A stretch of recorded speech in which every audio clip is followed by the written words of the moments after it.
Hi, good morning, baby girl. Tiffany, ayan si baby girl.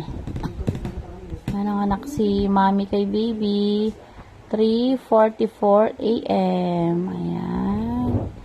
Tignan baby nila, oh. 2.8 kilos ba siya? 2.8 kilos? 2.7 kilos si baby. Ayan siya, oh. Oh, parang gutom na siya.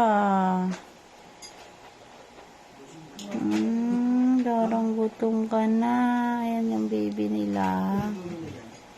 Si baby girl. Baby. Congratulations, nakaraos na kayo ni mami mo. Ayan, oh, baby nila. Ayan, bilog na bilog yung ulo. Ayan. Congratulations, mommy and baby.